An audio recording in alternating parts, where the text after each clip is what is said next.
अस्सलाम वालेकुम जी। सबसे पहले मैं आप लोगों का बहुत ज़्यादा शुक्रिया अदा करना चाहती हूँ जिस तरह कमेंट्स में आप मेरी हौसला अफजाई करते हैं और मेरी रेसिपीज़ को पसंद करते हैं। आज मैं बनाने लगी हूँ बहुत इजी तरीके के साथ शलजम गोश्त, और इस दुआ के साथ हम इसको बनाना शुरू करते हैं कि जहाँ रहें हंसते रहें और हंसाते रहें। यहाँ पे मैंने आधा किलो के जितने शलजम ले लिए। सबसे पहले मैं इनको छील लूँगी, बिल्कुल बारीक काट लूँगी, फिर मैं आपको दिखाती हूँ। और यहाँ पे देखें जी, शलजम मैंने सारे क्यूब्स में काट लिए हैं। अब इसको मैं बॉयल करती हूँ, फिर मैं आपको दिखाती हूँ। और अब यहाँ पे मैं सारे ये शलजम जो मैंने काट के रखे हैं कुकर के अंदर डाल दूँगी, और इसके अंदर तकरीबन 1 गिलास के जितना पानी डाल दूँगी। इतना पानी डालना है जिसके अंदर ये शलजम हमारे डूब जाए। और यहाँ पे मैंने कुकर को लगा दिया है विसल। 2 जब इसकी सीटी बज जाएंगी तो चूल्हा मैं बंद कर दूँगी, तो फिर मैं आपको दिखाती हूँ। और यहाँ पे देखें जी, शलजम हमारे अच्छी तरह बॉयल हो गए हैं। इसे मैं अलग निकालती हूँ, फिर मैं आगे आपको दिखाती हूँ। और यहाँ पे उसी कुकर के अंदर मैं आधा किलो के जितना मटन डाल दूँगी। और कुकर का मैंने वेट नहीं बंद करना, इसको ऐसे ही पकाना है। और एक बड़े साइज़ का मैंने प्याज ले लिया था, इसे काट लिया बिल्कुल बारीक, ये इसमें चला जाएगा। और इसके साथ ही 2 छोटे साइज़ के ये टमाटर थे, ये इसमें चले जाएंगे। और अब इसके साथ ही मैं कुछ मसाले ऐड कर दूँगी। आधा टीस्पून के करीब इसमें चली जाएगी हल्दी, और 1 टीस्पून इसमें चला जाएगा नमक। और यहाँ पे देखिए मटन को कवर करके रखे हुए मुझे तकरीबन 15 मिनट हो गए। और टमाटर और प्याज, मटन हमारा अच्छी तरह गल गया है।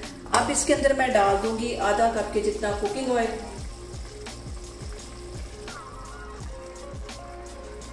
और इसके साथ ही मैं 1 टीस्पून के करीब इसमें मैं डाल दूंगी रेड वाली मिर्च, और इसके साथ ही आधा टीस्पून में कुटी हुई काली मिर्च डाल दूंगी, और आधा ही टीस्पून इसमें मैं गरम मसाला डाल दूंगी। और यहाँ पे हमने मटन की भुनाई करनी है कम से कम 10 से 15 मिनट के लिए, ताकि अच्छी तरह सारे मसाले मटन के अंदर चले जाएं, इसकी जो हीक है वो ख़त्म हो जाए। और जो मटन हमारा है वो 80% के करीब कुक हो चुका है। अभी मैं इसकी अच्छी सी भुनाई करती हूँ पानी का छींटा दे दे के, तो फिर मैं आपको 10 मिनट बाद दिखाती हूँ। और यहाँ पे देखिए जी, मैं कैमरा आपको नज़दीक करके दिखाती हूँ कि मटन की भुनाई करते हुए मुझे यहाँ पे 10 मिनट हो गए। और यहाँ पे इसके अंदर मैं शलजम डाल दूँगी जो मैंने बॉयल करके रखे हुए थे। और शलजम डालते हुए सबसे जो अहम बात हमेशा की तरह वो ये की है कि आपने मेरी रेसिपीज़ बनाते वक्त घबराना नहीं है, बिना स्किप किए हुए आप मेरी वीडियोस देखें। और अगर अभी तक आपने मेरे चैनल को सब्सक्राइब नहीं किया तो प्लीज़ उसको सब्सक्राइब करें। और शलजम डालने के बाद फिर से मैं इसको 5 मिनट के लिए कवर कर दूंगी, फिर मैं आपको 5 मिनट के बाद दिखाती हूँ। और यहाँ पे देखें जी, शलजम गोश्त को कवर करके रखे हुए मुझे तकरीबन 5 मिनट हो गए।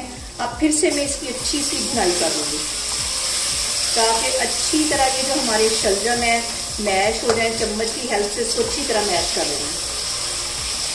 और अब इस पॉइंट पे आके 1 चुटकी के करीब इसमें मैं चीनी डाल दूंगी। ये शलजम गोश्त पकाने के लिए बहुत अहम टिप है, और 1 चुटकी चीनी डालने से शलजम गोश्त का जो टेस्ट है वो बहुत मज़े का आता है। अब इसके अंदर आधा टीस्पून के करीब मैं गरम मसाला डाल दूंगी। पहले भी मैंने आधा टीस्पून डाला था, और इस पॉइंट पे भी डाल दूंगी।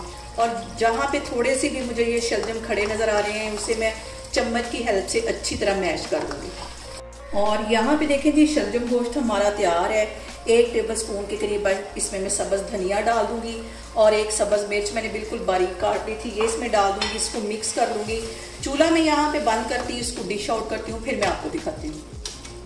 और यहाँ पे देखें जी, मज़ेदार सा हमारा शलजम गोश्त का सालन बन के तैयार हो गया। आप लोग मेरे तरीके से बनाएं और मुझे कमेंट्स में बताएं कि आपको मेरी रेसिपीज़ कैसी लगती हैं। और मेरी वीडियोस को ज़्यादा से ज़्यादा शेयर करें और मुझे सब्सक्राइब करें। और अपना बहुत सारा ख्याल रखें। इंशाल्लाह ताला मैं एक और वीडियो में आपके सामने आऊँगी। अल्लाह हाफिज़।